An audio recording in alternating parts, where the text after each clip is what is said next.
माता पार्वती जी के 107 जन्म हो चुके थे। वो मर रही थी, फिर कहीं जन्म लेती थी और भगवान शिव से ही उसका विवाह होता आ रहा था। 108वां जन्म था पार्वती जी का। उधर से भगवान शिव जी क्या करते थे, वो पार्वती जी से इतना प्रेम करते थे अपनी पत्नी से, उनकी मृत्यु के उपरांत वो उनके कंकाल को, उनके सिर को निकाल लेते थे और उनके प्रेम में उसकी याद को ताजा रखने के लिए एक माला बना ली थी, गले में डाल लेते थे और या अपने कहीं मकान, अपने महल की खुट्टी पर टांग देते थे। उनकी याद में रोते रहते थे। एक दिन नारद जी आए, पार्वती जी से कहा कि हे माता, आप जन्म और मृत्यु के कष्ट से कितने दुखी होते हो। भगवान शंकर जी के पास, शिव जी के पास एक अमर मंत्र है, यदि वो आपको वो मंत्र दे दे, जाप करने का एक नाम है, आपका जन्म और मृत्यु समाप्त हो सकता है।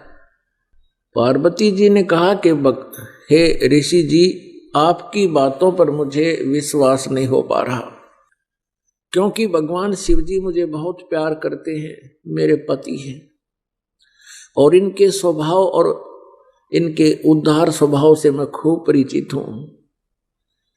ये मेरे लिए अपनी जान भी दे सकते हैं और वस्तु का तो कहना ही क्या। फिर आप ये कहो कि इनके पास कोई ऐसी वस्तु है और वो मुझे नहीं देते, नहीं दी, आज तक मेरे से छुपा ली, मेरा बात जची नहीं और मेरी जन्म मृत्यु का भी मुझे ज्ञान नहीं। तब भगवान नारद जी ने कहा कि माता, ये जितने भी गले में भगवान ने ये शीश, ये रूंड टांग रखे हैं तेरे खोपड़े, ये तेरे ही हैं। 107 तो ये टंगरे खुट्टी पे है और 108वां आप वर्तमान में है। और भगवान शिव जी के पास एक बहुत ही अच्छा मंत्र है, वो आपको देंगे तो आपका कल्याण हो जाएगा। पार्वती जी ने फिर वही शब्द दोहराए कि नारद जी, मुझे विश्वास नहीं हो रहा कि उन्होंने मुझे ये नाम क्यों नहीं दिया जिससे मेरा मोक्ष हो सकता है। ऐसा भगवान नहीं कर सकते, मुझसे कुछ नहीं छुपा सकते। तब नारद जी ने कहा कि अभी तक आप उनको केवल पति मान रहे हो, आपने उनको भगवान नहीं माना, आपने उनको गुरु नहीं माना। जब तक आप अधीन नहीं होगे तब तक वो आपको ये वस्तु नहीं देंगे। अभी तक तो आप उनको एक पति मानते हो और कभी कभी डांट भी लगा देते हो, और इस अनमोल वस्तु को लेने के लिए आपने बहुत विनम्र स्वभाव अपनाना होगा। अति अधीन दीन हो प्राणी, ताको कहना वो अकथ कहानी, ये नियम है भक्ति का। अब नारद जी के उस प्रेरणा से उसको बहुत ज्यादा प्रेरणा मिली, बहुत प्रेरित होगी और सोचने लगी कि ऐसा अनमोल मंत्र उनके पास है। नारद जी झूठ नहीं बोलते, इनका कोई स्वार्थ नहीं झूठ बोलने का, परमार्थी व्यक्ति हैं, ये झूठ नहीं बोलते। पार्वती जी ने सोचा कि अवश्य में मेरे अंदर ही कोई त्रुटि रही है, जिस कारण से प्रभु ने अभी तक मुझसे ये अनमोल मंत्र छुपा रखा है। अब शाम के समय जब भगवान शिव जी अपने घर लौटे, उस दिन एक विशेष परिवर्तन देखा शिव जी ने कि पार्वती जी उनके चरणों में गिर गई और फूट फूट कर रोने लगी। भगवान शिव ने कहा कि पार्वती, तेरे को किसने क्या कह दिया, मुझे बता, उसका अभी ठीक करता हूं उसको।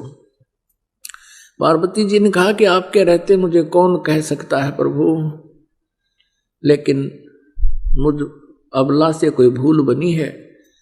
हे परमात्मा, आपने मुझसे एक अनमोल वस्तु छुपा रखी है। आप मुझसे इतना प्यार करते हैं, क्या मैं जब मरती थी आप दुखी नहीं हुए होगे? अब नारद जी, उसने शिव शंकर भगवान ने सोचा, आज यह कौन सा स्टेशन पकड़ ली है, ये तो कदे ढंग से बात नहीं करया करती, आज ये बोल क्या रही है। तब कहा, पार्वती जी ने संक्षिप्त में सारी कथा सुना दी है। भगवान, आपके पास अनमोल मंत्र है, मैं 107 बार मर चुकी हूं, ये शीश मेरे ही हैं, आपने कभी नहीं बताया। मेरे में कोई त्रुटि रही होगी, मुझे बालक समझकर माफ कर दो, मुझे वो मंत्र दे दो। हाँ, भगवान शंकर बोले, पार्वती, ये तेरे सतर की बात नहीं, नो बता तेरे को कौन मिला ऐसा भगवान आत्मा, तेरी बुद्धि बदल दी उसने। ऐसा कौन विधाता मिल गया जो तेरी बुद्धि बदल दी? किसने बताया तेरे तो ये बात? तो पार्वती कहने लगी, नारद जी आए थे और उन्होंने मुझे ये सारी कहानी बताई। अब शिव जी कहने लगे, पार्वती अब बैठ जा, तेरे को सारी मेरी मजबूरियां बताता हूं। अब पार्वती से शंकर भगवान ने कहा कि ये ना सोच के मैं तुझे प्यार नहीं करता था, तू मर जाती थी, तेरी मृत्यु होती थी, मैं बहुत रोता था, टक्कर मारता रहता था तेरे वियोग में। तब पार्वती जी ने कहा कि हे भगवान, और साथ में ये भी शंकर भगवान ने कहा कि ये सभी सिर तेरे, ये जो टांग रखे हमने, तेरे सिरों की माला बना रखी है, जब तक तू दोबारा मुझे प्राप्त नहीं होती थी तब तक मैं इनको देख देख कर रोता रहता था। तब पार्वती जी ने कहा कि हे भगवान, आपके पास ऐसा मंत्र है जिससे मैं अमर हो सकती हूं, और वो क्यों ना दिया आपने भगवान? मैं मरती ही नहीं, आप इतने कष्ट उठाया आपने। पुण्यात्मा, जो व्यक्ति अपने प्रोसेस से परिचित होता है, अपने प्रोफेशन से परिचित होता है, वो समझता उसके कदर और वैल्यू को। ये मंत्र ऐसे नहीं दिया जा सकता। तो भगवान शंकर ने कहा कि पार्वती, अभी तक तेरी आत्मा में इस मंत्र की चाह नहीं बनी थी, इच्छा नहीं बनी थी, प्रबल इच्छा नहीं। और जब तक इच्छा ना बने तो मैं तुझे बहुत कोशिश करता था। आपका याद भी होगी, मैं बहुत बार चर्चा चलाता था कि पार्वती, भगवान की भक्ति करनी चाहिए, परमात्मा की भक्ति से जीव का कल्याण होता है। लेकिन आप तो मेरी एक नहीं सुनती थी और क्या कह देती थी कि मुझे भक्ति की क्या आवश्यकता है, मुझे तो भगवान मिल गया। मैं भी चुप हो जाता था कि अब या आगे बात सुने नहीं। तो पुण्यात्माओं, जैसे समुद्र के अंदर, समंदर में सीप होती है एक, जिसमें ये मोती बनते हैं, आपने देखे होंगे, शंखले से हुआ करें शंख, इन ये तो ऐसा ही एक चपटा सा होता है, एक जीव होता है, उसका ऊपर का शरीर बहुत सख्त होता है, और उसमें मोती कैसे बनता है? वो सीप जिस समय उसको चाह होती है, समुद्र में एक विशेष गर्मी पैदा होती है, और उसके बाद फिर कुछ वर्षा के आसार बनते हैं। तो सीप जो है समुद्र में रहती है और ऊपर सतह पर आ जाती है, जब उसने मोती बनाना, जब उसमें मोती बनने की प्रक्रिया, उसके अंदर एक विशेष जिज्ञासा उत्पन्न होती है, चाह होते, अपने आप उसका मुंह खुल जाता है। और ऊपर खुले हुए मुंह खुला हो, ऊपर से वर्षा हो जाती है स्वाति यानी आसमान की, बादलों की, तो उससे वो थोड़ा सा नीर ग्रहण करके और मुंह बंद कर लेती है, उससे मोती बनता है। और उस सीप का मुंह खुला ना हो, चाहे सारा सामन बरस जा, मोती नहीं बन सकता। तो यहां परमात्मा बताते हैं कि पार्वती के अंतःकरण रूपी सीप का मुंह बंद था, नारद जी की प्रेरणा से वो मुंह खुल गया और भगवान शिव जी ने फिर उसमें वो मंत्र डाल दिया। तो भगवान शिव ने कहा कि पहले तेरी इच्छा नहीं थी और ये ऐसा अनमोल मंत्र है, मैं तुझे ऐसे बर्बाद नहीं कर सकता, और मैं तुझे दे भी देता, बता भी देता, तो तेरे जिज्ञासा थी नहीं, यो काम नहीं करता, ये व्यर्थ जाता। तो तब भगवान शिव ने कहा, पार्वती आज तेरा सीप का मुंह खुल गया, खुला है ये, और अब ये मंत्र दूंगा तुझे, पर ये ऐसा अनमोल मंत्र है, ऐसे स्थान पर दूंगा जहां कोई दूसरा जीव भी ना सुन ले। जहां पर अमरनाथ बना हुआ है वहां एक सूखा वृक्ष था, एक सूखा वृक्ष था, कोई पत्ता नहीं था, टहनी शेष थी, और वहां जाकर उसके नीचे बैठ गए भगवान शंकर और पार्वती। भगवान शिव जी ने हाथ से 3 ऐसी जोर जोर से ताली बजाई, इतनी आवाज हुई कि आसपास, इतना भयंकर नाद हुआ कि आसपास के कोई पक्षी वहां पर था वो उड़कर भाग गया, और कहीं अंडे भी थे आसपास के वृक्षों में, वो भी पक्षी बनकर उड़ गए। उसी वृक्ष की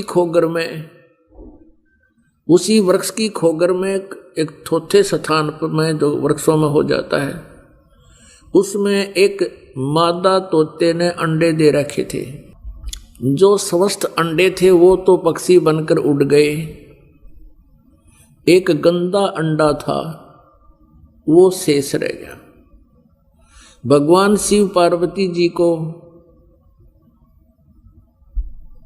वो मंत्र सुनाने लगा। पुण्यात्माओं, आपको पता चलेगा आप कितने पुण्यवान हो। वो जो मंत्र पार्वती जी को मिला वो मंत्र आप जी को मिल रहा है। इसके बीच में ये किसी को ना मिला, केवल कबीर परमेश्वर जी ने कुछ एक पुण्यात्माओं को दिया था, उनसे भी कह दिया था कि इसको अभी गुप्त रखना, नहीं तो काल के दूत इन मंत्रों को ग्रहण करके मेरी प्यारी आत्माओं को भ्रमित कर देंगे। अब यहाँ एक प्रश्न और है कि ऐसे स्थान पर मंत्र क्यों दिया भगवान शिव ने, और इसको गुप्त क्यों देते हैं? ये ऐसा मंत्र है, यदि ऐसे वैसे व्यक्ति को मिल जावे, वो इसका जाप साधना करके सिद्धि युक्त हो जाता है, और फिर वो ना जाने कितने जीवों को दुखदाई हो जाता है। पहले ये राक्षस क्यों बने? ये सभी भक्त थे, साधनाएं करते थे, गुरु होते थे, ये साधनाएं करते रहे, लेकिन साथ में त्रुटियां भी करते रहे, नाम से खंडित हो गए। गुरुजनों ने उनको अपने वहां से निष्कासित कर दिया, उनके अंदर उस नाम के जाप करते रहे, सिद्धियां आ गई, उन्हीं भक्तों को के शत्रु बन गए, उनके पास भी सिद्धियां, उनके पास भी सिद्धियां, सारी उम्र लड़ते रहे, ना उनको भक्ति आपकी ना करने देते थे। आपने सुर असुरों का युद्ध खूब सुना पुराणों में, और अधिकारी जो होता उसके मुख से सुना हुआ ज्यादा असर करता है। तो वहां पार्वती जी को भगवान शिव ने वो मंत्र दिया।